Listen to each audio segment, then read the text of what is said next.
Hello, Star Wars fans. Hey, you know, there's just 190 days until Christmas 2021, and I'm having all kinds of technical problems this morning. And you know what?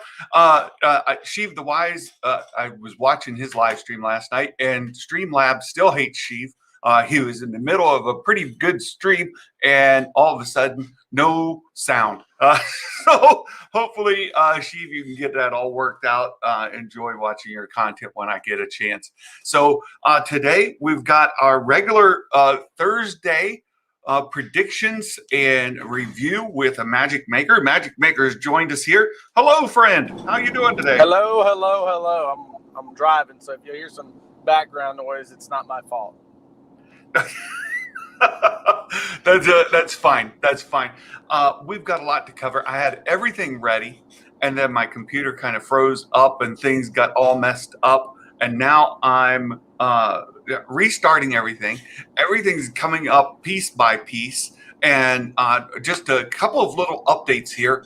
We are over 3,250 hours of watch time towards our 4,000 goal. That leaves us, yes. We've just got 750 hours to go.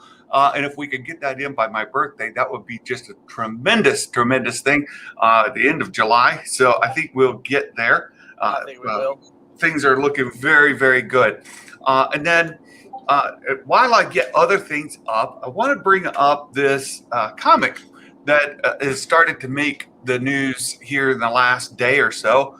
And it's Leia talking to Admiral Holdo. Well, she wasn't Admiral at the time. And if you've read Leia, Princess of Alderaan, you're going to get a lot of insight into Holdo. To me, she's a lot better in the book than we got in the movie for sure. But we see here Leia talking to Holdo. And you can see that she's reporting back to Leia that Han's frozen carbonite has been stolen from Boba Fett. We got this in the last comic, and we saw that Kira from the Solo movie, Kira had stolen Han Solo's carbonite, and here Holdo is telling her that he's still frozen in carbonite. And then. Just so we know that for sure, Holdo, Leia says, I don't need to tell you the rest. This woman is Amilyn Holdo, and I've known her since I was a kid, that kind of thing. So they're continuing to kind of double down on the sequel content, some of the characters we get there. And what are everybody's thoughts? I know Santa loves the sequel trilogy. And I am a fan of the Last Jedi, but that's not necessarily the case for anybody else. And there was a ton of rumors that the sequels going to get retconned, and that we were going to move away from them. They were starting to do that, but it seems here that the further we go, the more they are underpinning the sequels. So, what do you think, my friend? 5 buckets of coal. This is all fake. It's fake comics. Fake comics. Oh, that's funny. It's good stuff. People have their thoughts on the sequels for sure. And the idea that there could be 2 different timelines is one that a lot of people find attractive. So, I get it. It's the best of both worlds in a way, I guess. I mean, could it be possible? Sure. I don't know. Would I like to see it? Just, part of me says yes. Part of me says no. Right. And we've talked about it before here too, and we're just not going to get too worked up over it. But it does bear mentioning for folks that aren't following along. And, Rowdy Hercules Racing, why isn't it Christmas yet? Well, it's almost July, and a lot of people do have a lot of fun around Christmas in July things. So right. There you go. July 25th. July 22nd is my birthday. So there you go. I'm sorry, it was July 22nd. Yeah. No, I get it. the 25th. Christmas is on December 25th, July 25th. So Sheiv, Imagic Maker, paper doesn't matter, right? That's right. That's right. There you go. Filoni can retcon whatever he wants. That's true. That's absolutely true. And Darth Skunkus was here chatting earlier and saying, if you give a good story to tie the episodes in, you can get onto it maybe. And I think that's what they're trying to do, right? They're trying to move on to they're trying to get the stories underpinned. So that would be great. So I do want to catch up on some other stuff just before we get into the Bad Batch. For those who have been reading the High Republic novels, the stories, there's the novels, the comics, the younger novels. There was a new release, and I read it this morning, and we get Marchion Ro's face reveal. Now, if you haven't been following the High Republic, Marchion Ro is the big bad. To this point, right? To this point, he's the big bad. He's in charge of the Nile. Well, sort of. It's a weird thing, but Marchion Ro is definitely the big power player, and he's been showing up. And to this point, we haven't seen his face. We don't have any idea what race of being he is. We don't know his background. We know that he's got some sort of beef against the Jedi, and that he is trying to cause problems. So, for Coachella, the idea, I don't know that I like the idea of a multiverse for Star Wars, but it could help Lucasfilm keep some people happy. Yeah, and sell stuff. Absolutely. That's possible. I just don't think they'll end up doing it. But here, I want to show you guys this face reveal of Marchion Ro. And again, we won't give away the comic necessarily. I just want to show you all his face. So here we get him taking off his helmet, and the first shot you get of his face. And what I find interesting here, some people were speculating that maybe he was, let's scroll down here. I want to get this nice and tight, that he was maybe a Chiss. And I think that's because of the blue kind of coloring or whatever. But you can see in this frame, his eyes aren't red. They're not glowing red. He's got white around the pupils of his eyes. And it's just sort of the shading that has his face kind of in a bluish hue.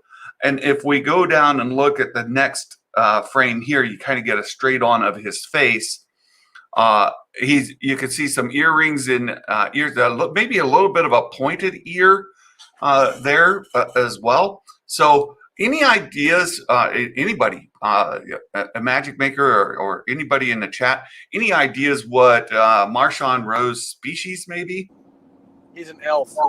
He's oh no, I was thinking he does kind of resemble maybe one of those elves from Lord of the Rings.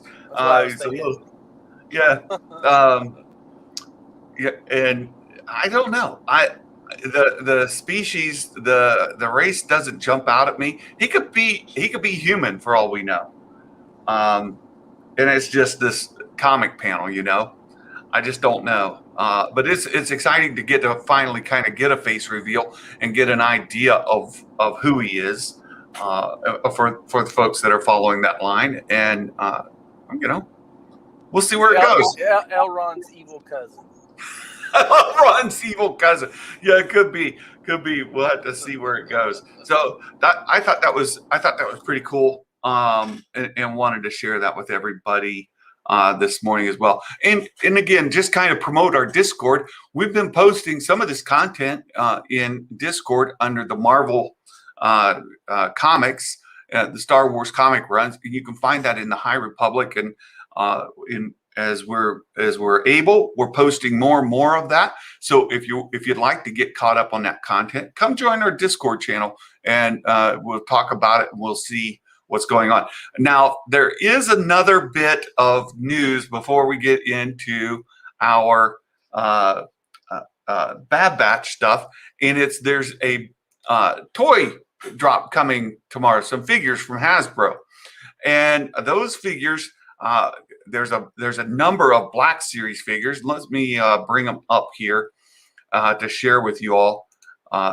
These are making their rounds, and I want to get them out. So let me first get them open here, and then we can share them. For the Black Series figures, we have 6 of them, and here we go. 2. I've got 3 of them open.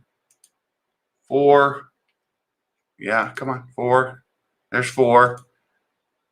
5. Okay. Almost there. And we'll share these. Some of them I think you guys are going to be really excited about. Others, for folks who have been collecting for a while, maybe not as much. But we tend to talk about these with my friend Zuvium when we have these reveals. And let me get these up. Here's the first one. So the first one is a clone trooper from the 212th Battalion. Wearing a little bit of a yellow highlights there, and Black Series figure. The second is this Rex from the Bad Batch. And this is starting to get a little bit of traction now because of him showing up in this episode 7. But there's also somebody noted that this visor that's on his head and that you see here on the side panel does not appear in the episode that we've seen. So does that mean we might get Rex in another episode? Possibly. Here we I think that's inevitable. Yeah, yeah. Here you got Crosshair in his Imperial outfit, all black, with that long rifle there from the Bad Batch again. And then we've got several figures here from the original trilogy. We've got Greedo. This is a re-release, repaint. It looks really good. We got his jacket here, the texture and the things. This is why the re-releases are working out so well. They look really good. The figures, as Abby said, the details in that Rex are fantastic. And Crosshair, Captain Ballast, right, right. This Greedo, they look great. And compare them to the previous releases. They do make for a nice collection. Here we get Han Solo. Han Solo, who shot first, Han or Greedo? Easy answer, Greedo. Third one. No, Han shot first. Come on now. You can't let me get by. Only Han shot. There you go. Han shot. Only Han shot. There you go. You guys can't let me get by with saying that. I was trying to pull somebody's chain and and I had to do it myself. So, and there's Luke. So you get Luke up from the power of the Force, Han, the power of the Force, and Greedo, the power of the Force, right? So those 3 characters being re-released. Kashella, right? They still can't get Ford's face right. That's true. I mean, look at that. That's not good. That's just not good. We'll have to see it maybe tomorrow when they give more details, but my goodness. Abby saying the shirt looks too big for Luke. Yeah, his hands. His right. His hands are way underneath the cloak there. So yeah, that shirt is too big. may need to trim it back a little bit. It is soft goods, so you have that opportunity. So there you go. That's good stuff. And Darth Elvis, hello, hot dang. Darth Elvis has joined us. He's in the building. So yeah, Luke will grow into it. There you go. There you go. So yeah, crafting pack comes with scissors. Get your crafting scissors out. Wearing a bed sheet. You guys are great. So I think that's all of our non-Bad Batch stuff for the day. do want to get into the Bad Batch Episode 8, the mid-season show. We've got predictions for that. But before we do that, Magic Maker, you and I haven't been able to talk about Episode 7. What did you think? I liked it. It was good. Some parts I thought were well, of course it happened right now, kind of thing to raise the tension. So I guess spoiler alert. So it's like when Wrecker, of course, starts having the chip go into effect, I was like, okay, of course it was happening now. So I was like, okay. Well, and they kind of resolved that really quickly too. That's not going to carry on for the rest of the season. Some people, I think, really wanted that tension to build, and that's obviously not going to happen. Right. Now that it's been removed from all four of them. There was some question whether it was actually removed from Hunter, but the implication is that it was, right?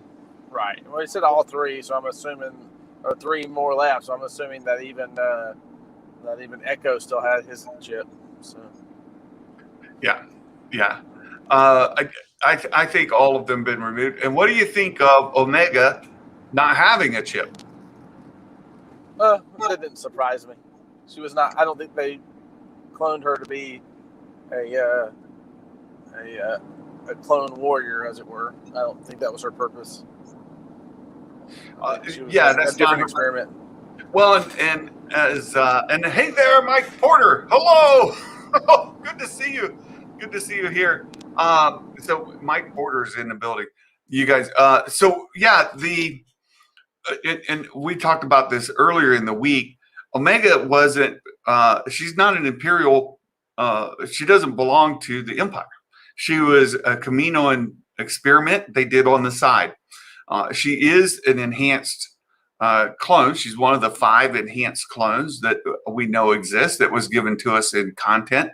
But she is different from the 5 in two aspects, at least, perhaps 3 that I think of. And she's, well, first of all, female. Secondly, she doesn't have a chip. And the third is that I don't think she's age enhanced. And I was watching Sheiv the Wise was talking about it before he got muted by by Streamlabs.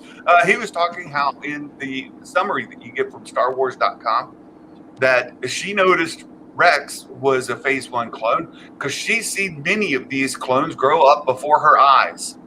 Right. So for her to see many of these grow up before her eyes, I don't think she's age enhanced, or she wouldn't have seen as many waves go through. Right. No, I agree with you. Yeah. So Sheiv, good catch there. Thank you so much for that. That was good. So I think we know she's not age enhanced. The only question kind of remaining is she force sensitive? What do you think? I still think it's a possibility. I think that's her the difference, the main difference, beyond being female. It could be. It could be. I'll leave it open as a possibility, but I will also say that I don't think that that's going to be the case. I think her enhancement is her perception. She's very perceptive. Well, and so is Hunter's. I don't think it's the same as Hunter's. Yeah, so is Hunter. Absolutely. But like her, when Rex asked, well, how do you know I'm a Phase 1? And she says, well, the line's on your face. Right. So she's picking up on minute details that are revealing to her what's going on. And I think that's if you've been somebody who's been there with them the whole time, that's what clues you look for. It's like if you know cars, for example, and somebody goes, is this a 65 Mustang or a 67? And they go, well, the 67 had this and the 65 had this. And, true. And so that's how the person knows the difference. I mean, the typical person doesn't know the difference. True. You can pick up details like they switched the tail lights or the headlights or the corner markers, right? Like you can pick up on those kind of details between model years, right? Right. So, and the lines on his face show that he's older. And so it's easy to think, well, he's one of the first batch because he's an older clone. The others would appear younger. The lines on his face show that he's old, that he's aged. But I'm still, Sheiv and I are still on the same page as far as her enhancement being perception. So I'm sticking with it. That's your story, and you're sticking to it. I am. I am not 100%. Right. I think there's still the possibility that she's force sensitive, but I don't know that that's the case. I think there's still. I mean, so I'm going to back the idea that there's underlaying the sequel trilogy. So I still think that that's what this process is, and that Omega is like the first iteration of cloning somebody to be force sensitive. So, like, I don't think it's happened before. I'm not saying she's Jedi material, but I do think that she has some force and sensitivity, and that's the key that they're looking for, is how to enhance that. Could be. Again, I say it's possible.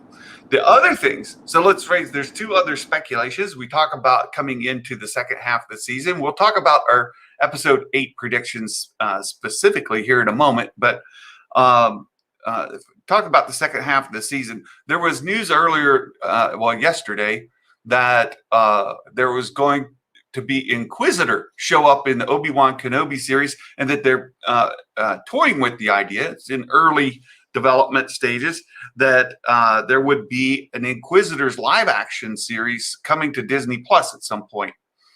And if that's the case, then might we see an Inquisitor in the Bad Batch? That's question number 1.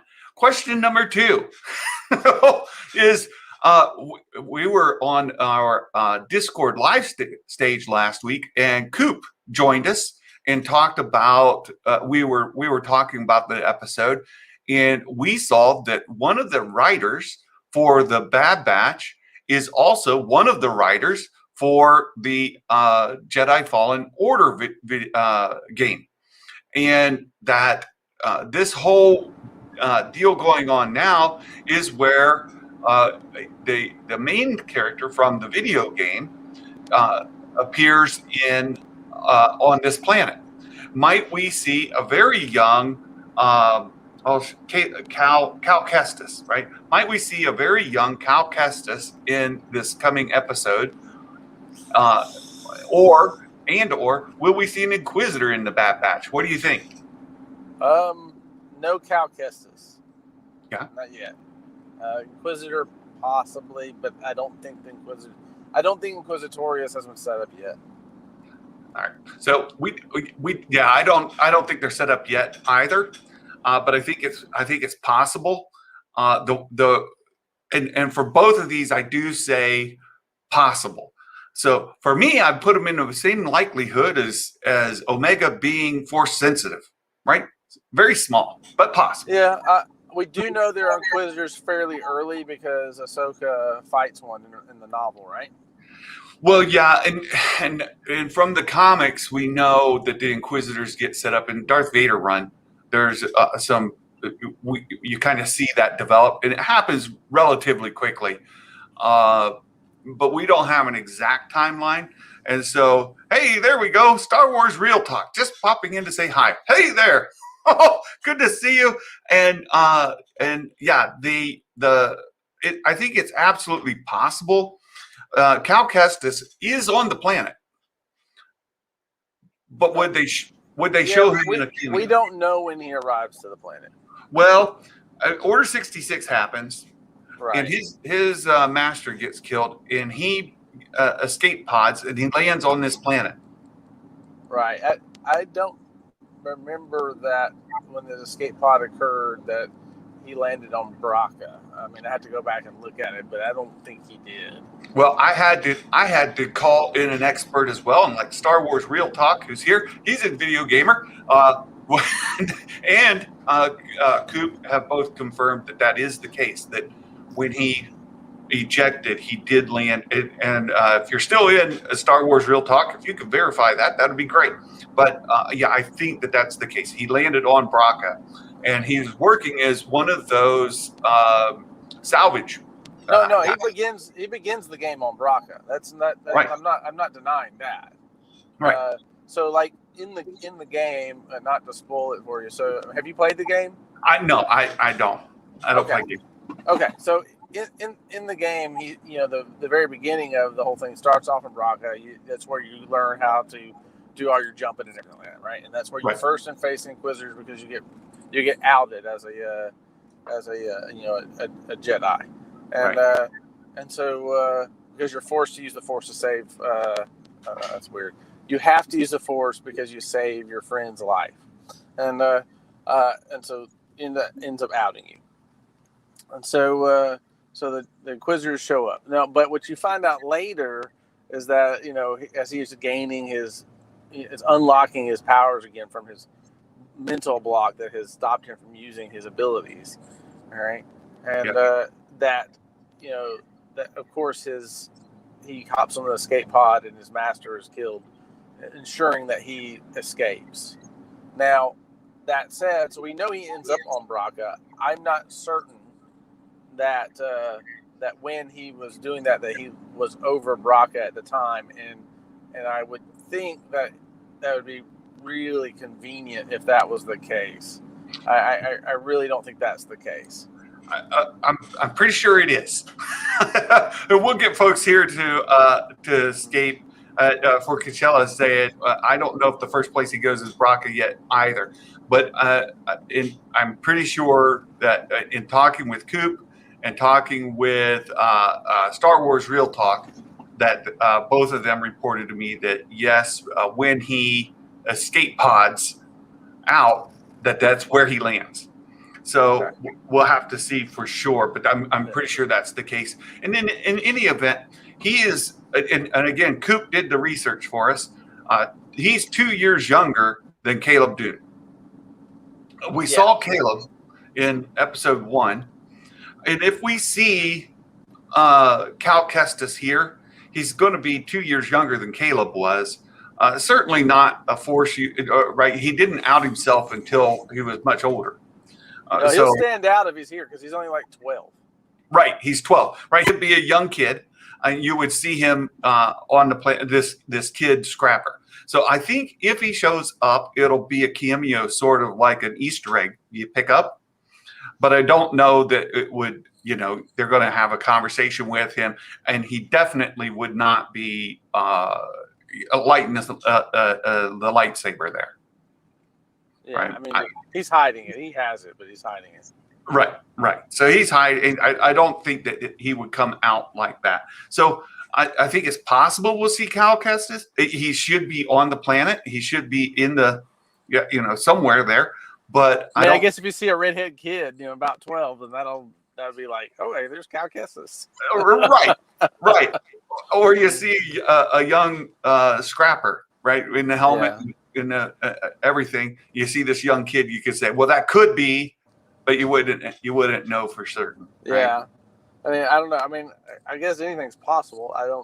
You'd have to be paying close attention for that. I don't think they'll show him. I don't. I told you. I think it's the same odds in my view. Seeing him as Omega being Force sensitive. So that's and then if I were to rank them, I'd put. The likelihood that we'll see an Inquisitor, the likelihood that Omega is Force sensitive is 2, and then Cal Kestis is 3. I would just reverse the last 2 in my book. I think an Inquisitor by the end of the season is the most likely of those 3 scenarios, but maybe not likely. That's what I said. But most likely of the 3. Yeah, I agree with you there. Second to me would be that we get a cameo of Cal Kestis before we get off of Braca. and the third would be that Omega is force sensitive. So that's just that's how I, if I were to rank them right now. Next, want to talk about your predictions for episode 8. Now, we saw at the end of episode 7, I guess real quick, at the end of episode 7, Rex was out there talking on his comm to somebody and said, we'll meet up the next cycle, right? Right. Who do you think he was talking to on the comm? I'm going to go with Bale. Bale. Oh, yeah, still. Good guess. Good guess. I think that's a possibility. I think it's more likely the Martez sisters. Yeah, that's a possibility too. Those are the two I was going, but I still think Bale's going to show up. So I'm kind of going on the hunch. So since we're going on threes, the third possibility that it would be Ahsoka. Right. I think that's the lowest possibility. There you go. So, if we're going to keep guessing in threes, we'll throw that in there. I don't think he's talking to Ahsoka. I think Bale or the Martez sisters. For me, the Martez are the most likely. But in any event, I don't think that it's Ahsoka yet. So hopefully they hold off Ahsoka for some time. Maybe don't bring her in until the very end of the season or something like that. So episode 8, there's still some preview footage that we had in the trailers that showed them on Braca. Yeah, so I think that I'll flip. So basically what has occurred, what I think is now going to occur in 8, I thought would occur in 7. And what occurred in 7, I thought would occur in 8. So basically the same predictions I had that you're going to have the attack with the ETs. Is that what it is? AST? Yeah. And so that's my expectation in this one, that we're going to have Crosshair and all that interaction. So I think, I just got them backwards, I think. So. Gotcha. Yeah, I think we're going to start off on Braca. They're going to be there. We're going to get the remaining footage from that show a bunch of stormtroopers showing up. We're going to have Crosshair there. And there's going to be a confrontation. There's going to be some sort of battle on Braca. Yep. I fully agree with that. Hey, I actually got to cut it off early. Sorry to do this to you. Oh no! But I gotta go. So I'm sorry, everybody. I thank y'all for letting me give some opinions and some thoughts, and may the force be with you all. Very good. Very good. Thank you so much, Magic Maker. Thank you. Sorry about that. Bye-bye. No, that's okay. That's okay. I appreciate it. So I'll just pick up from there. I think we're going to be with Braca. We'll start off, that big confrontation is going to happen. And then there is the scene on Raxus where we see the ATTEs and they take control of some ATTEs. Now, unless this next episode is a longer episode, then I don't see that we'll get both in this next episode. If it's a regular 20-some minute, 30-minute, whatever, then I don't think we'll make it to Raxus. If it's another 70-minute, like episode 1 was, then there are absolutely some good chances to get to Raxus. But I don't see that happening here. And Sheiv, hey, do you think we'll get more time jumps? So Sheiv raises a really good point. And during this episode, we see at the beginning when they go back and they collect their reward for the mission they were on, we see that there was a time jump, and they taught what's her name? Sid says that they had 20 credits of this popcorn that they were celebrating after each mission. And you remember Wrecker says that he and Omega, it's become a tradition after every mission they go get this these treats, right? So 20 credits, 2 divided by 20 to be 10. They could have been as many as 10 missions that they went on when this starts. So maybe they did more than one in a day. Maybe they did one a week. It could have been, we could be 10 weeks before or after the last episode, between episode 6 and 7, or 10 days, at least 10 or maybe as many as 10 missions, right? Now, maybe Wrecker eats more than one one order of the treats at a time. So I don't know that each of them gets one and one, but certainly could be as many as 10 weeks. So that was a really good. Oh, I see. Let me see if Sheiv, if you're available, I'll send you a link, and we'll see. You could join us here for take a Magic Maker spot on our discussion here. Sheiv the Wise. Let me send you the link, and if you can join us, please do. So otherwise, I'll just kind of keep going. There could be as many as 10 weeks, 10 days, or 10 missions. Maybe some fraction of that. Hard to say. What else? I saw some other comments just to get caught up. Mike Porter, I could see how clone someone with certain ability, but how do you clone someone with force sensitivity?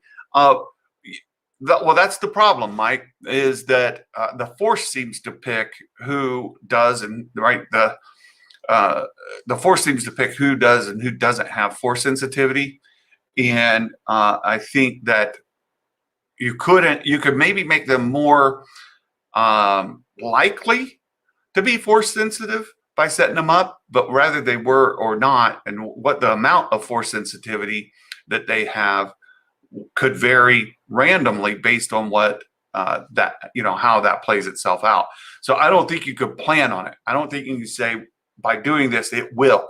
And we see that even with in the Rise of Skywalker, when we learn about Rey's parents, her father was a failed clone because he had no force sensitivity, but yet his daughter Rey has a great deal of force sensitivity. So I think that that's the case.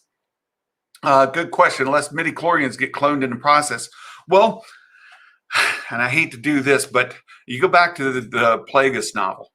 And I know it's legends, but you go back to the Plagueis novel, and Plagueis was trying to mess around with midichlorians and capturing force sensitivity when somebody dies. So if somebody would die, he would try to grab that essence immediately, but he found that it was fleeting.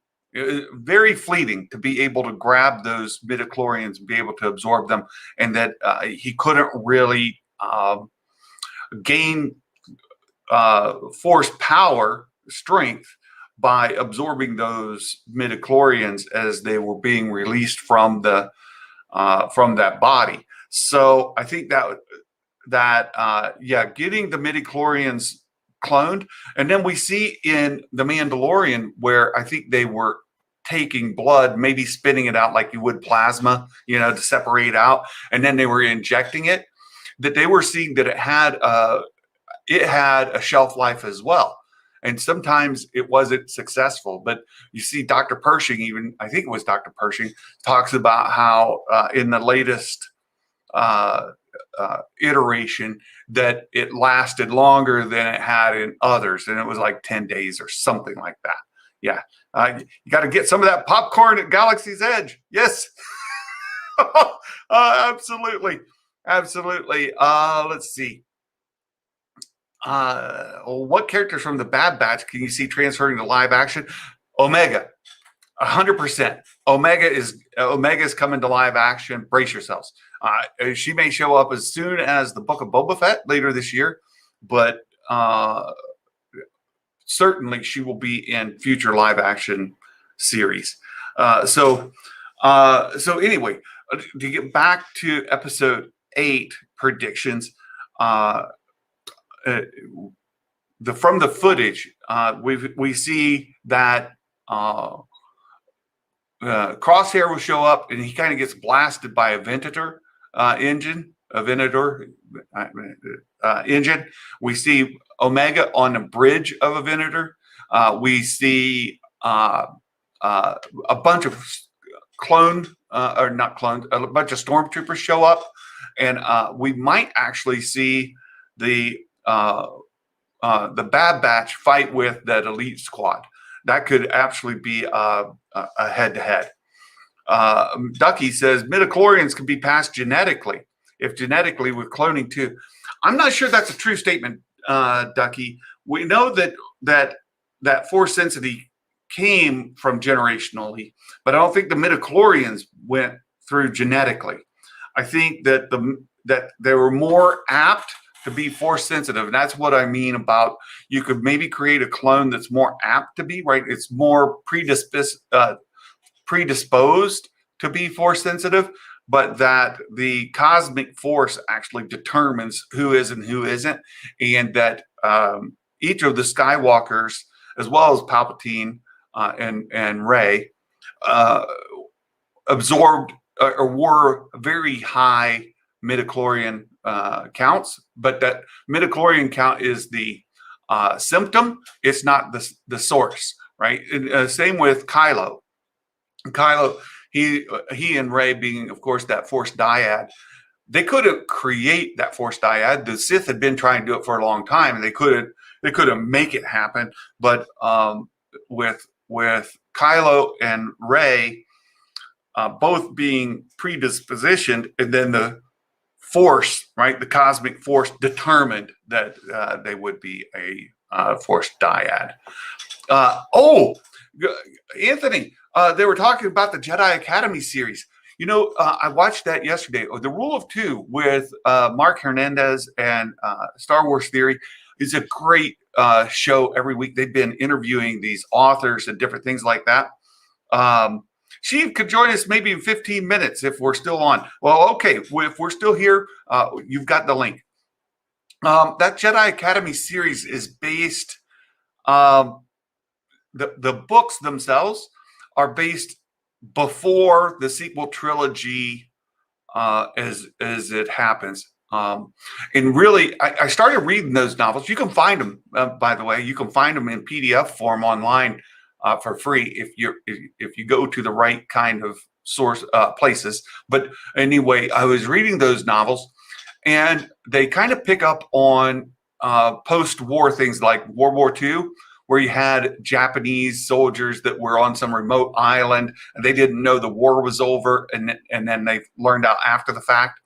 The same sort of thing happens where they run into a former Imperial officer, soldier, and he thinks the war's still going, and he's carrying it out, even though the war's been over. That kind of thing happens. And of course, Palpatine comes back. Because Palpatine always comes back. But anyway, that interview was really good. It takes place before the sequels, but after the Return of the Jedi. That's where those the Jedi Academy series take place. And for me personally, I would sort of love to see them bring that into canon in a different way, with post Rise of Skywalker, with Rey and Finn kind of teaching a new generation and doing some of that stuff. Mark said, we see Wrecker pressing detonator for the engines, right, that blows Crosshair off his feet. and I saw Mark posted earlier. I do think that they might think that they've killed Crosshair, and then they realize that they didn't. Sheiv, was it your video that showed we might have already seen Omega in live action? Two possibilities. Ooh, I haven't seen that. I haven't seen it if that was Sheiv. I don't know whose video did that. But there you go. Gray, yeah, you have to go. Thank you so much, Gray, for being here. And we've got to get Gray back on to do another book review pretty soon. So we've got another High Republic novel getting released later this month, and I can't wait to do another book review with my friend Gray. Renee, if Rex was talking to Bail or Ahsoka, then you have to ask, why did he do helping the rebellion by the time of the Rebels? Yeah, Renee, I agree that the more they try to bring in Ahsoka and Bail, the more they kind of have to walk very gingerly around some landmines, right? They have to be very careful because some of these stories have been pre-established, and it could be tough. Yeah. Yeah. There was one Japanese soldier stood for like 50 years. I don't know it was 50 years, but it was like 20 years or something like that, 20, 30 years. It was really, really big. I'm not sure before Bad Batch came out, did they clarify if Omega was a force sensitive child? No. And that's why all the speculation about Omega. Is Omega force sensitive or not? And she's a defective clone or she's an enhanced clone.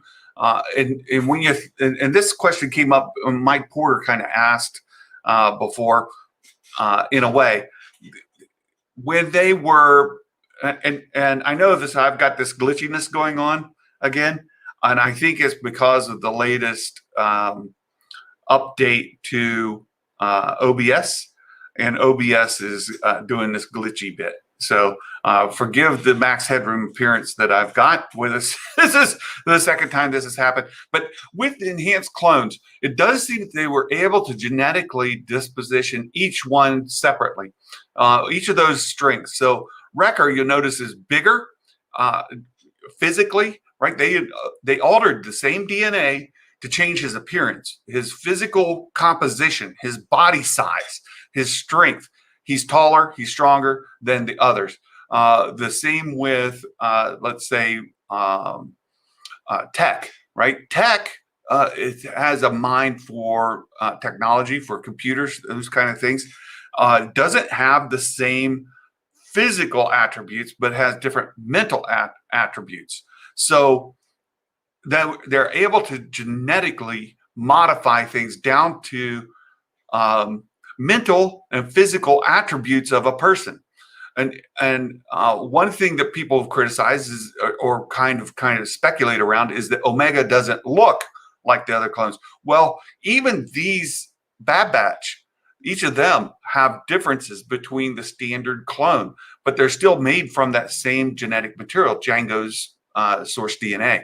So even though Omega has blonde hair versus real thick hair like Hunter, or no hair like we see with Tech and other clones that are bald. They may be bald because they shave it, or they may be bald like Santa. It just doesn't grow. Hey, Trev's joined us.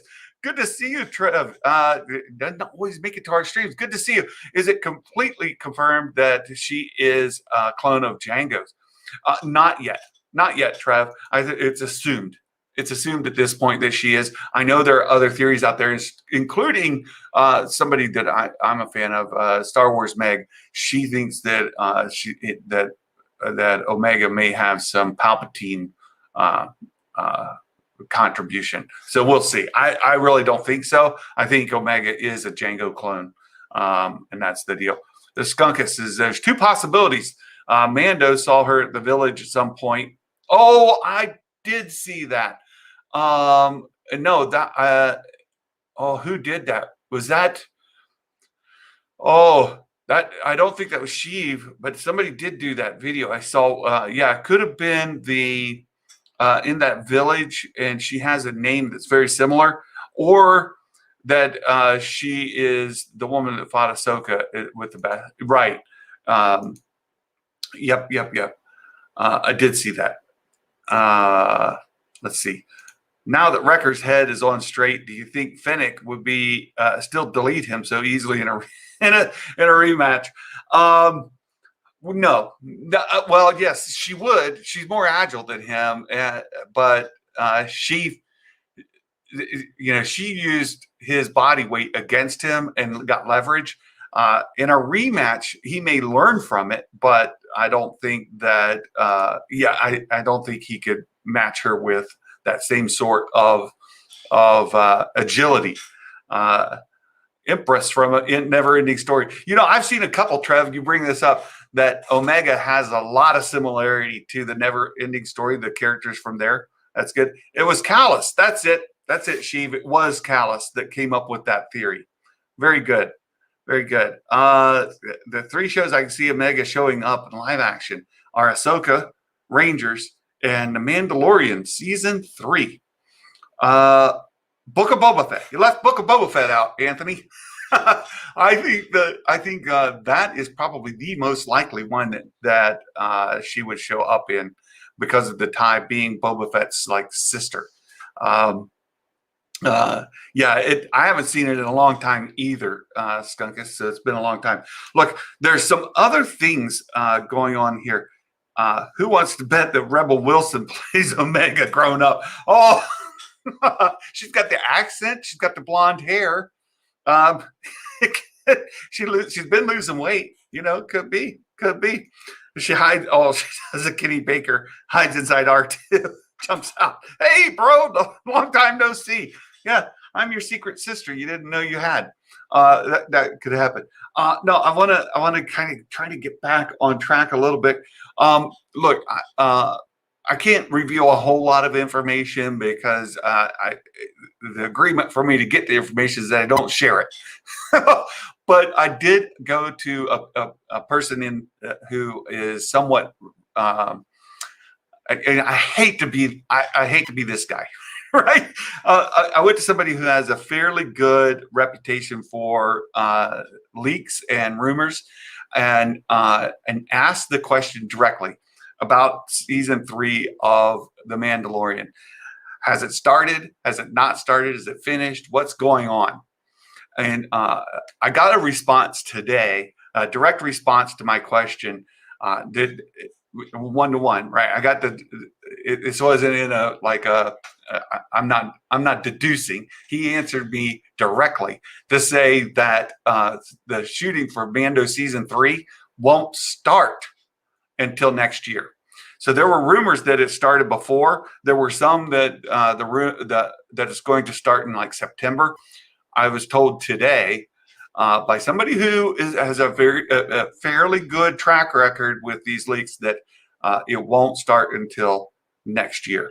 And look, I would tell you more, except if I do, then I won't get any more. I won't get any more information. So that's what I have. That's what I know, and that's what I can share. So the predictions for next week. So I did put in the Sheiv. I speculate she could be the clone's actress in Kenobi. You're talking about that other lady. Who is it? Bad Batch season 1. Well, Emma. That's a hot take.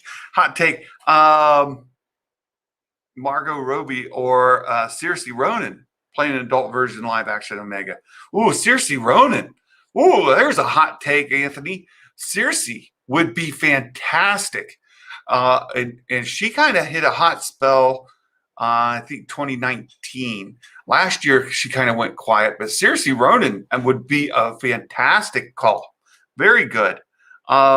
I submitted my predictions too early in the week. Oh, no. So I do want to bring up that that the predictions are out there. So I put it in the description here. It's also very early in the comments if you can still access those. But in the description here, as well as in my Discord, you can get the link. And I put it in the Did a Nerds Discord, put it in All New Nerds Discord. You guys can go and find the link to go put in your predictions for episode 8. And speaking of episode 8, episode 7, Santa was the number 1 predictor. So I came in first, and Sheiv the Wise tied Santa for the most accuracy in predicting episode 7. So episode 8's coming up. You guys see if you can beat a magic maker. He did beat us once, but we've been trouncing him pretty good every week. So it would be good the more people who participate, the better. And we have very strong participation this week. It'd be great to see you all with your bets in there, your predictions. Maybe her skills is gender fluidity. And you're saying she's going to show up as Dr. Pershing. That Dr. Pershing is Omega. Oh, there you go. Saoirse, wasn't she rumored to be Rey once? I'm not sure. I'm not sure about that. Oh, Trev says, I only won because Trev hasn't been playing. Oh, I see, Trev. Well, you got to get in here. You got to get in on the predictions, and well, of course, you can keep saying that as long as you don't participate. Or you could do like XR Coon and just get a participation point, because he didn't put his predictions in when we gave him a participation point. Look, I want to share with you guys. There's one other bit of news here that's worth sharing as it relates to the Bad Batch second half of the season. So I got a question for all of you. What do you think? Well, Mike Porter, there you go. Omega works for the TVA. There you I just watched episode 2 of I can only think of Thor right now. Thor's brother, Loki. I can episode 2 of Loki last night, and that's a good one. Omega works for the TVA. If both Daisy and John get involved with the live action shows, first Star Wars, do you think most likely going to be Jedi Academy with Mark Hamill? I don't think so. I don't think they would do something with Mark Hamill unless Mark's a Force ghost after Tross. I think that's it. Yeah, Omega is a variant. That's true. I get it. A variant. She's altered the timeline. I think as it goes, they would say that Ahsoka is a variant, or that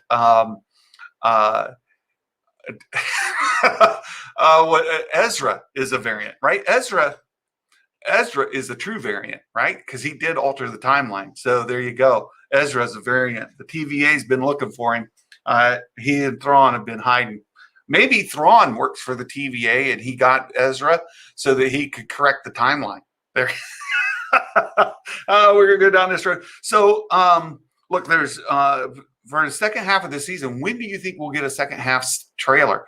The trailer for that we already have, all the trailers footage is played itself out to be before the second half. So that we get episode 8 tonight. Tomorrow, whenever for you all, when do you think we'll get the season or the second half of the season trailer? Will it come this week, next week, or will there even be one? I tend to think that there will be. Ezra was meant to alter the timeline. There you go. There is no break. Yeah, I don't think there's a break. We could get some more time jumps, but I don't think there's a break. Not like you would in a weekly series on broadcast television, right? Or Clone Wars Final Four. All right, I don't think so. Yeah, sorry for the caps. You're fine, Trev. You're fine. I think that we will get a second half trailer. I don't know that it will come this following week. I think there's still enough trailer footage left over for episode 9 that it'll come after episode 9. The season 2 trailer, I think, will come the following week. We'll get some glimpses into the second half of the season in that trailer, and I think they're going to be building up. Let me show this. I think most of you probably have seen this from Jordan Mason. We get 4 episode titles. It was in a PR package, and he's just putting those on here. Trev, we just thought you were really excited. These are 4 episode titles. Remember, there are 16 episodes in the season. So we don't have episode title for 8 or 9. Tonight's episode, we don't have an episode title for. We don't have a length on any of them. And we don't have episode 9. So we don't have 8 or 9. Well, and we don't have 15 or 16. So 10, 11, 12, and 10, 11, 12, 13, 14. Those are 5. That's not 4. It's 5. Look, Santa can count. War Mantle's the last episode. I'll bet it's not, Trev. I'll bet it's not the last episode because there's 15 and 16. So there you go. You've already missed one prediction. Oh, I see what you're saying. There's not a 15, 16, except there is a 15 and 16, Trev. I've even seen, there was that photo that shows that the score, and it says right on the score, 116, right? 116. Where does 16 come from if not for 15? So I think there is a 15 and 16, and I think I've seen you talk about how it could be in some double episodes, including even the first. But no, I don't think so. I think that there's 16. Yeah, the score sheet said 116. That's what I was talking about. So I think there is. So Rescue on Ryloth. Some folks have been really keying in on this title here in the middle. Rescue on Ryloth. Ryloth being, of course, where Hera, Syndulla. So there's a lot of talk. Could we see Hera Syndulla in Rescue on Ryloth? It's a good question. I don't know. I'm not exactly sure. Oh, there you go, Mike Porter with a hot take. This officer they named from Vice Admiral Rampart. We've already seen him once, but I'm not sure we're going to see. He should show up maybe tonight. With what's his name again? Admiral. Shoot. Now I got Pride in my head, not Pride. You guys will give it to me. You'll give it to me. Trevor's saying there's natural episode breaks. Maybe 14, part 1, 2, and 3. Oh, possibly. So Rescue on Ryloth. And, there's some speculation. I think this could be what we see in the second half is that tonight Rampart. No, I don't think his name's Rampart. I don't think that's his name. Shoot. It'll come to me. Or it'll come to one of you. But Rescue on Ryloth. I think the second half of the season, we may see tonight that Fennec Shand captures Omega. And through all of the turmoil that's going on, the fighting with the stormtroopers and the elite squad, that Fennec takes the opportunity, grabs Omega, and off planet she goes. And Rescue on Ryloth could be tied into them trying to get Omega from Fennec. I know that's happened once, but it could happen again. Darth Skunkus. Yeah, Hera, surely we can't go to Ryloth without seeing Hera. All right. So it would be interesting. It's sort of be like going to Lothal and not seeing Ezra's parents, right? You couldn't go to Lothal before Rebels and not see Ezra, right? Right. So going to Ryloth without seeing Hera and her father would be kind of difficult. And Anthony, I've seen your question in here a couple times. You're asking, his name is Rampart, Admiral working with Tarkin. Okay. Thanks, Trev. I really have name block issues, and so his name is Rampart. Okay, there you go, Wookiee Talk. It's Trev, the encyclopedia of knowledge. I trust Trev a lot. Really smart guy, knows a ton of stuff.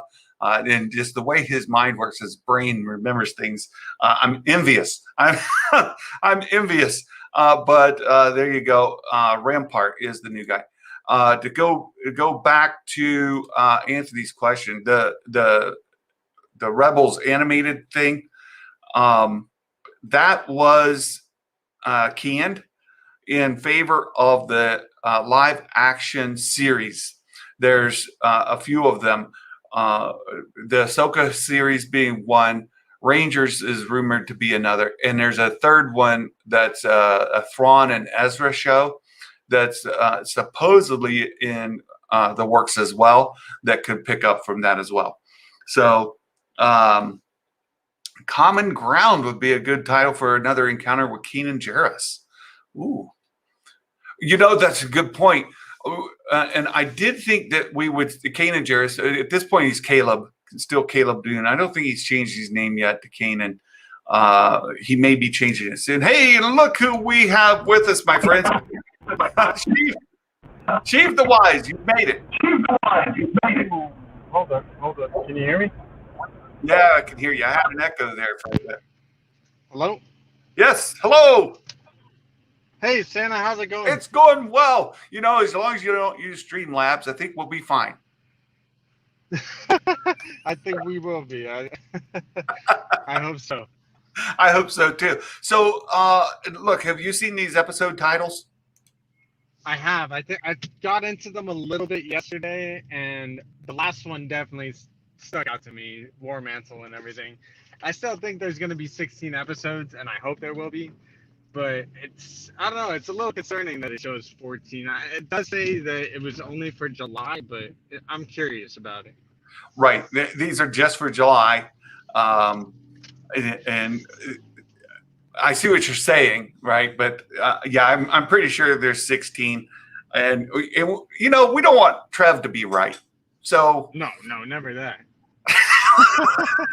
Trev's right too much anyway. So there's got to be 16 episodes just so we can come back and tell Trev that he was wrong.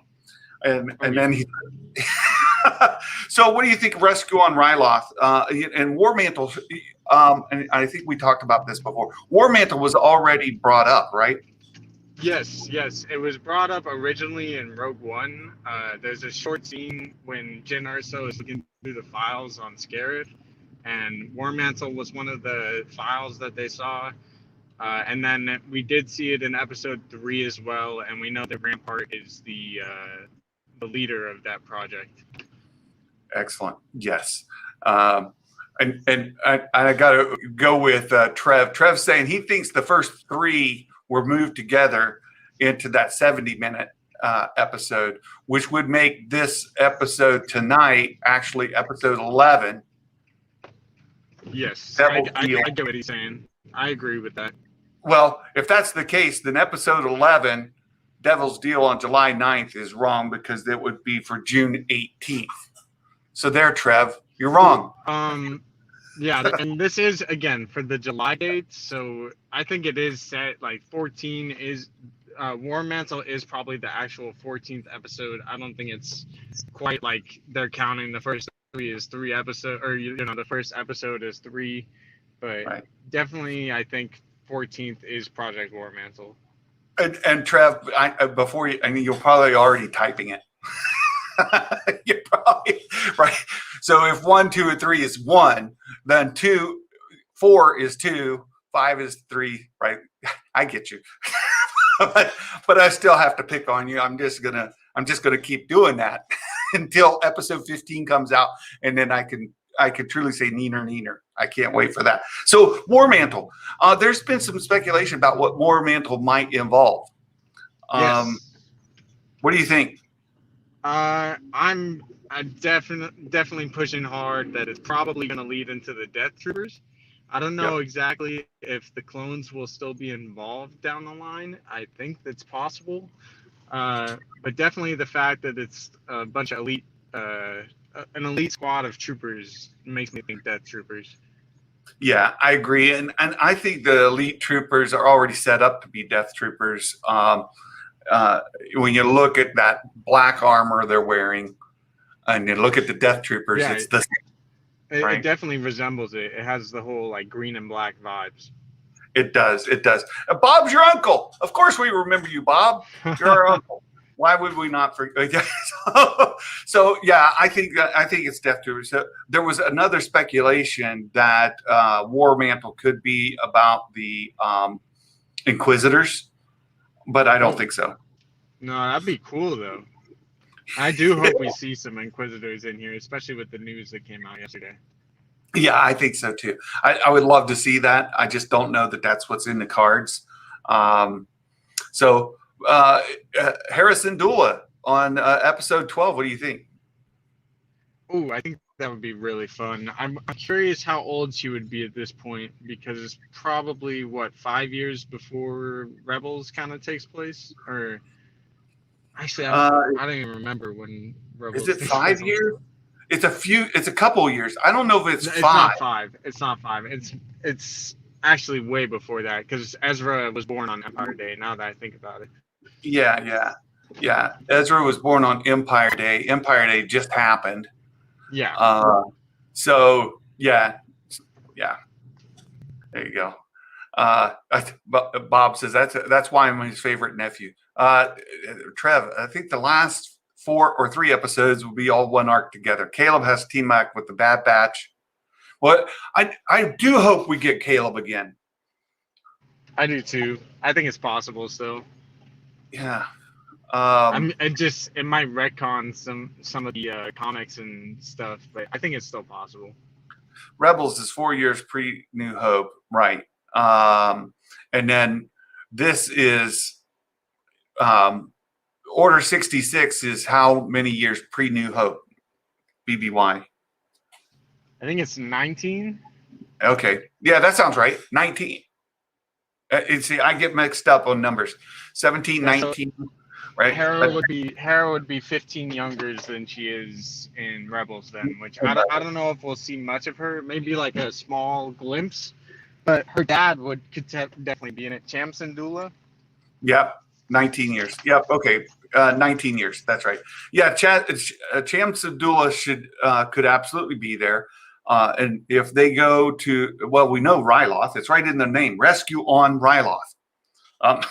So they're going to be there. So a Syndulla should be there, Cham, and maybe a young Hera.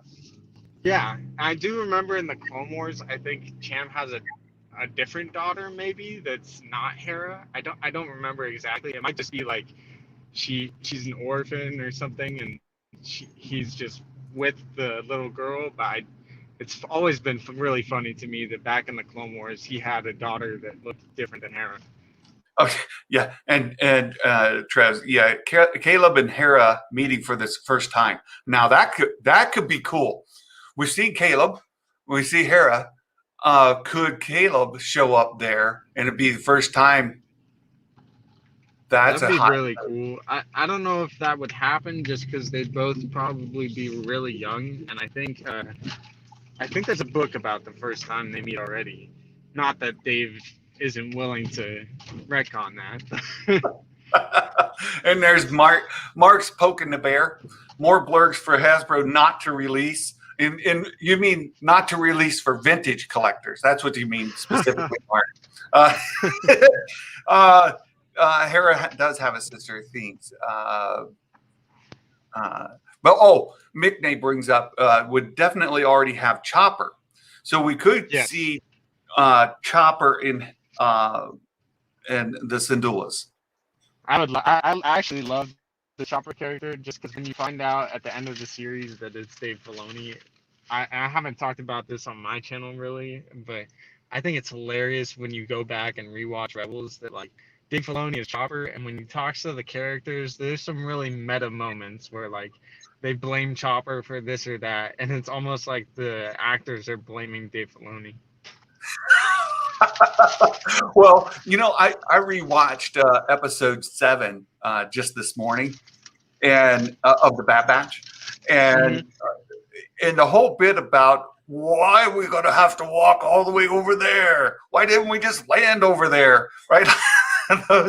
those kind of things are things that fans talk about, and it was in that interview that they did on the Rule of Two while you were doing your stream last night. they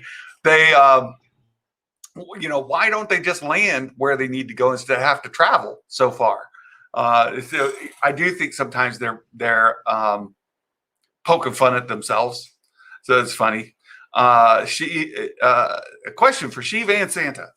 What planet was Mace Windu born on? I don't know.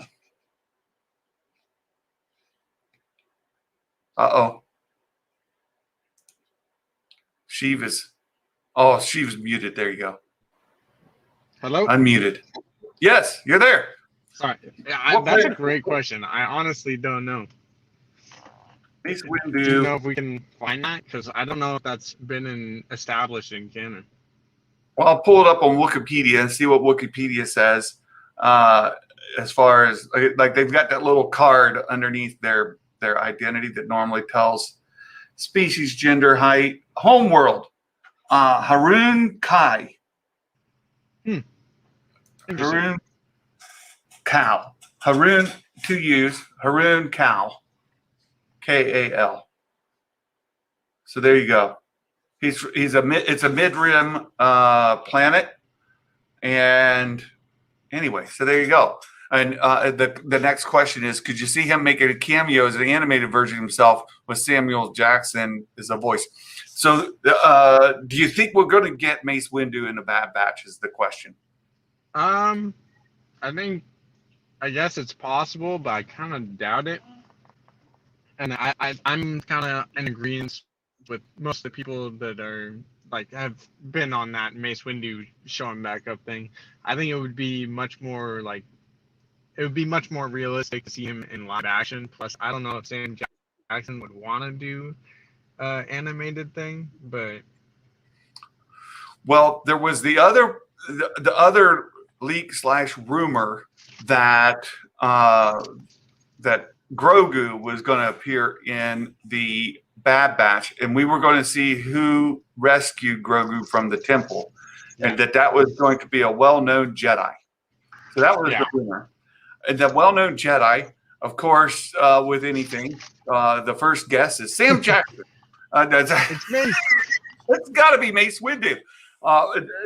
Every single time there's any news show, including the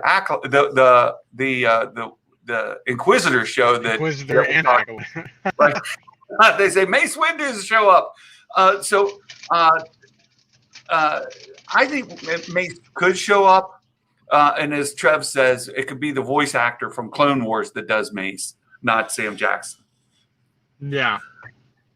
And then that sets up Mace to be alive. And the first time we get to see Sam Jackson as Mace would be in Book of Boba. Yep, I'm with that too. I think it would be cool to see him in Book of Boba. Right. Crew, if Darth Maul returned, then Mace Windu has to. Samuel Jackson's been pushing for Mace to come back since he got yeeted out the window, right? Yeah. So I think that could be a case.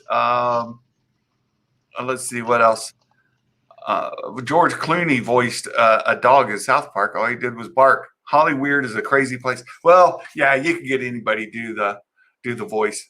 Mace shows up in the Mandoverse. Trev's saying, that's why I think you could have Mace show up with Grogu in the Bad Batch.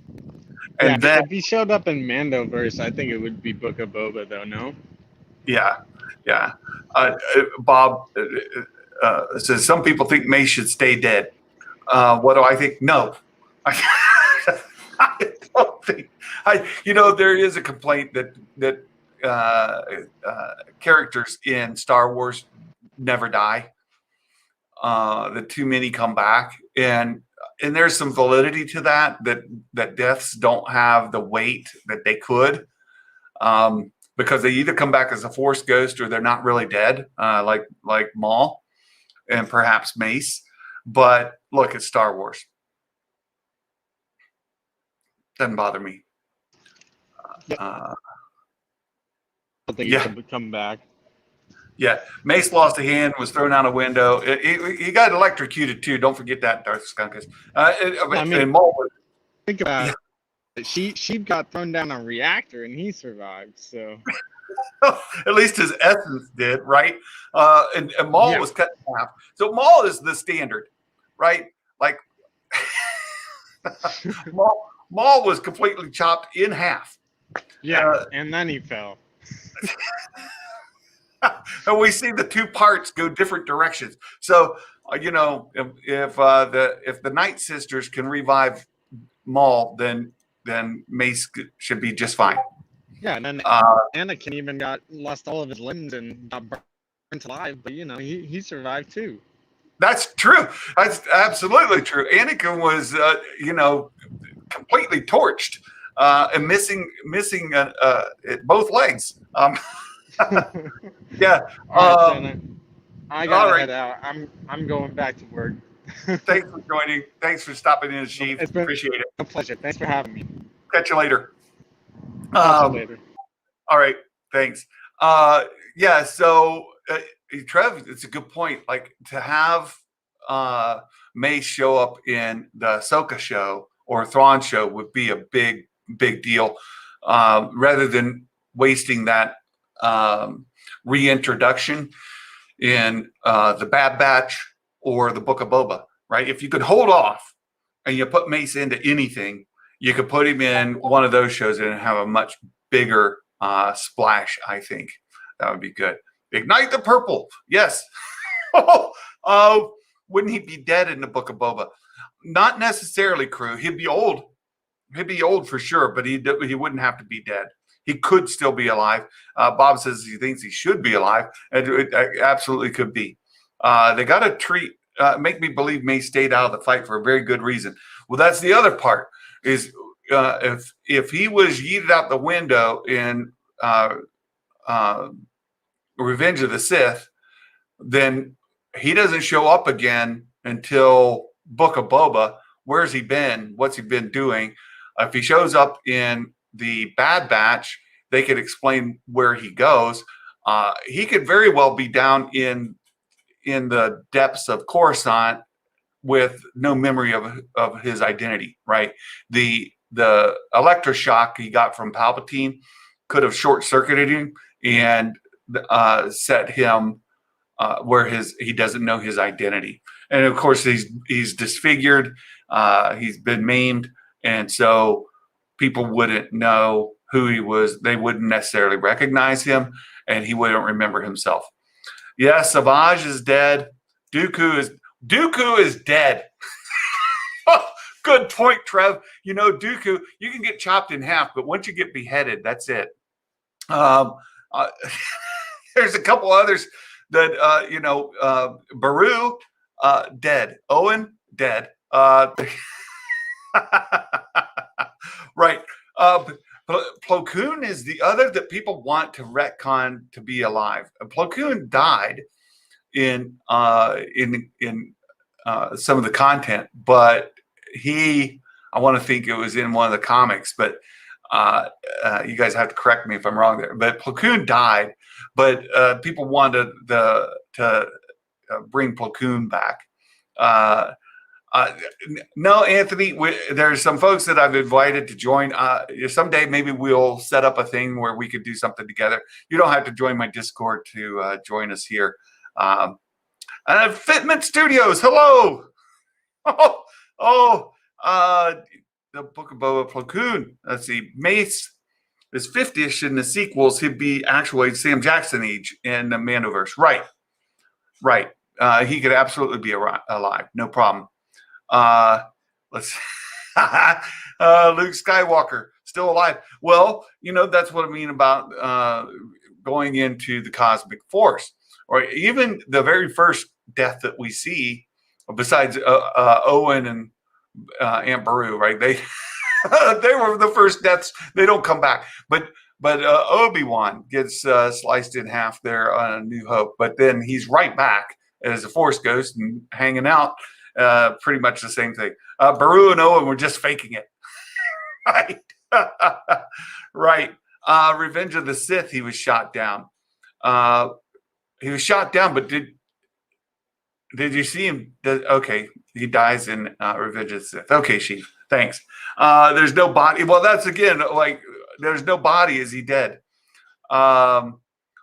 No, Plo Koon was not killed by, let me go back, was not killed by Palps. He was one of the three that came in. Plo Koon wasn't killed in Palps' chamber. He wasn't even there. It was somebody else. My brain went to somebody else. It was Mace, our smiley friend, and another dude that was killed. Plo Koon wasn't there. Mace should be dead by the time of events of A New Hope.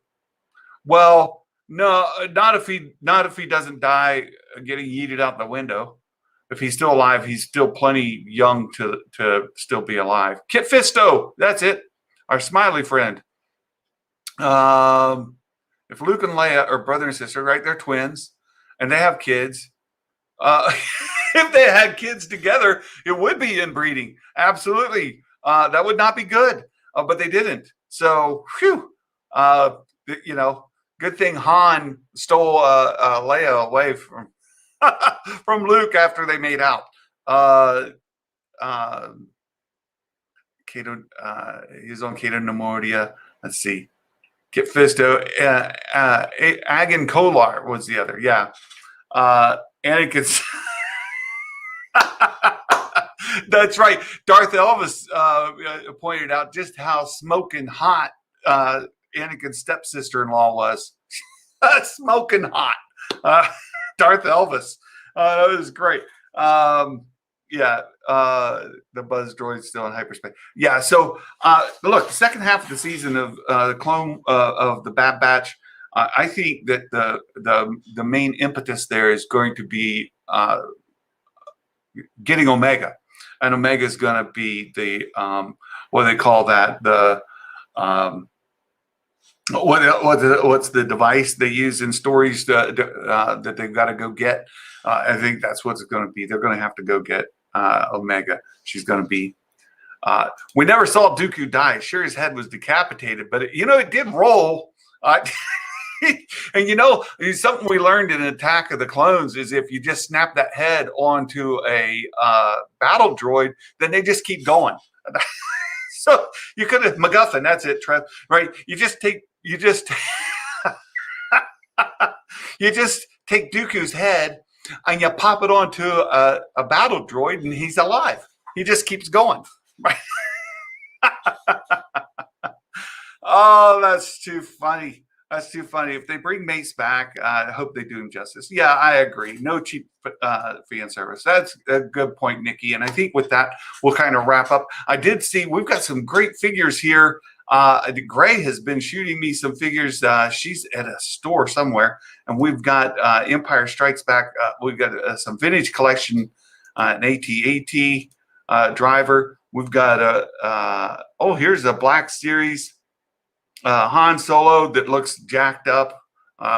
Here, Plo Koon. You got to mention Plo Koon. No, this is Zuckuss. That's not Plo Koon. You open it. That's Zuckuss. That's not Plo Koon. There you go. Yeah. Oh, what else did she send? She's seeing stuff hanging on pegs. There's an AT-AT driver. All of that. So, you guys, great. Tomorrow there is supposed to be a drop. We're supposed to get some figures from Hasbro. We covered it earlier. There's some Black Series figures. We're hoping that we get some vintage collection figures as well. Battle Droid Dooku's just out of the shot. It's in the comics. I swear it. Right. Mace's head on C-3PO's body. Easy repeat.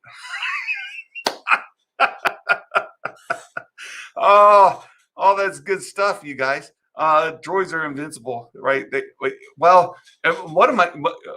comes from the novels. So if you've read the Aftermath novels, Bones, the battle droid there is one of the best droids in canon. It's really good. Who are the sinners in Jedi Council that agreed with Mace and Qui-Gon? The Force wasn't good or evil. It was great. I'm trying to... Senators in it. No, not. You mean? Are you talking about the other Jedi Council members? I don't think there were any senators in the Jedi Council.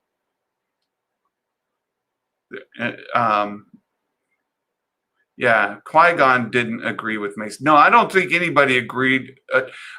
I will say that in canon, what they're working on now, what I've been seeing is a trend, and I actually think it's a good one, is that the Force is neither light nor dark. The Force is the Force. And that the user is the one that, and how it's used determines whether it's light side or dark side. So say Force Choke, for example, is the one that is very popular, easy to use. Darth Vader uses Force Choke in a dark manner. Luke Skywalker uses the choke in a light manner. So it depends on where the user, how the user uses the Force that determines whether it's dark side power or light side power. And that some things are more accessible through, say, light side, like a heal. Heal means giving of yourself. Heal means that you are sacrificial, right? And that you're not so inwardly focused, selfish. Go back to George Lucas's terms, right? It didn't come from a place of selfish pride, those kind of things. So force heal would be something only a light side user would be able to access. It's not a light side power, it's the force.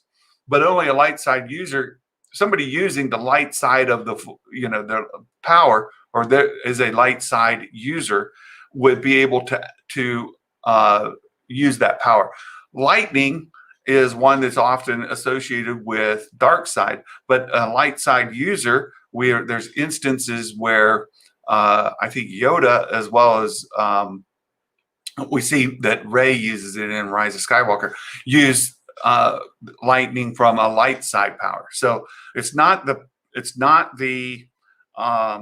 force itself or the power itself that's light or dark. It's that it's accessible by one side or the other, or maybe either. The force is neither light nor dark, and that gray, it doesn't exist, right? So like a gray force user, in theory, is somebody who uses light side and dark side of the force. Well, if there's no light side of the force and no dark side of the force, then there is no gray Jedi. The force is used in a light side, in a selfless, sacrificial, even right way, or you're using the force from a selfish way, then that's light or dark. You can't be both selfish and selfless at the same time. So you're either selfless or you're selfish, and that determines whether you're using the force in a light side or dark side. Again, a user themselves wouldn't be a gray Jedi, because they can't be selfless and selfish at the same time, right? So this idea of a way seeker that it shows up in the High Republic is somebody who is not somebody who is associated with the Jedi Order, but is a Force user who's maybe using the Force from a light side. So a lot of times that becomes a problem with people who are not in the Jedi Order. Right? If you're not in the Jedi Order, what are you? Are you a Jedi? Can a Jedi not be a Jedi? Right? Like Jedi Order, you have Padawans, Jedi Masters, right? So Jedi Knights, Jedi Masters. So in those, that's associated with the Jedi Order. But what if you're not in the Jedi Order, but you're a Force user of the light? Then in the High Republic, they call them way seekers.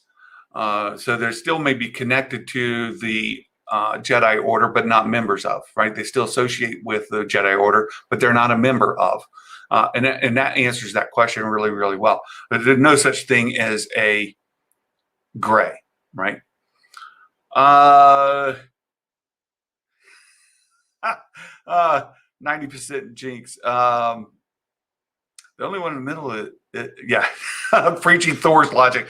I hung out with Thor Skywalker so long, and I started off with the whole gray was a thing, but then as I understand more, I don't think it is a thing, right? You can be, so Trev, it is exactly right. And a really good example is a Christian who is not a member of the Catholic Church, right? If you believe that only Christians can be, Christians must be Catholic, then what are all the Christians who are not Catholic? Right? Are they still Christians? But the problem is that let's say that Christianity was a church, just a church, the Church of Christianity. You don't have Catholic and Baptist and Lutheran and all this, right? You have the Church of Christianity. What is somebody who believes in Christ who is not in the Church of Christianity, right? That would be the most parallel, right? So yeah, you can be believe in God and not be a priest, right? Exactly. The Bendu. I love the Bendu. It's a great character. Abby, it's an odd time to come back into the stream, very confused. We got talking about gray Jedi. and what are gray Jedi? Is a gray Jedi, or the Force? Is there light, dark, and gray Force? So that's where it went, Nikki. And we're just about to wrap it up. I've gone really, really long today. I do want to thank you all for the watch hours that are just clicking up. It's been great. Tomorrow morning, 7:30 a.m., we'll be doing the live watch party. So if you stay up tonight, you watch it at 3 a.m., great. But at 7:30, I'll be watching it for the first time and reacting to it live. And then we'll discuss it afterwards, and we'll score everybody's predictions. So if you put in your prediction, we'll score the prediction. See if you can beat Jedi. I just read Gray Jedi aren't canon. That's right. So if you can beat Santa, you get mentioned on next week's stream, and we definitely want to beat a Magic Maker on his. So that's yeah, the tags aren't exclusive, right? Right. So Jedi. That's the confusing part about Star Wars is who are Force users that are neither Jedi, right, no member of the Jedi Order, nor Sith, members of the Sith religion, right? Who are those Force users? What label do you put on them? What tag do they get? And so that's where people come up with this idea of a gray Jedi, like Qui-Gon was a gray Jedi, or that Ahsoka was a gray Jedi. Because they're Jedi, but they're not members of the Order, well, Ahsoka specifically. But she's a light side user. So what's a light side user who is not a member of the Jedi Order? The High Republic tells us that that's a way seeker. But during the saga, they had lost that, right? The Jedi Order had lost that. So that kind of function. So so tomorrow morning, I'll do that. We'll grade the forecast, and then we'll talk a little bit about the episode. And then 3:30 p.m. Eastern, every week we open the Discord stage on my server, and we talk about the latest things. We're going to talk about the High Republic comics. And if you've not caught up with those, they're on the Discord. So join our Discord. You can catch up on the High Republic comics directly in the Discord, and we'll be talking about those a little bit tomorrow. Finishing up the Alphabet Squadron books and any Star Wars topic that you want to bring up. So I saw that Anthony, you've been asking questions. How can you join? Come join Discord and be in the Discord stage tomorrow, and we could talk live in person there. So I want Bindu in live action. Ooh, that'd be great. I want more Bindu, period. That would be wonderful. I'd love to see what happened after he dematerialized and became like part of the cloud, or maybe part of the cosmic force, or whatever. What is the case of the Bindu? Where did he go? What is he doing? I would love to see more of that. So until tomorrow morning, my friends, I hope you all have a wonderful day, a fantastic afternoon. I can't wait to talk to you again. It says, which High Republic comic should I read? All that are posted. There's 2 threads in there for High Republic in the server. Let me go down. There's one that is the High Republic and the High Republic Adventures. The High Republic Adventures is the younger. It's a really good story, by the way. I like it. But the High Republic channel, read through those those comics. Read through those. That would do it. All right. Well, thank you so much. Star Wars MCU OG, you made it. Trev, thank you so much for your participation today. You and I need to do another live stream soon and get caught up. I haven't talked to you in a while, so we need to make that happen. I hope you all have a fantastic, wonderful day. May the Force be with you all, and Merry Christmas, everybody. Bye-bye.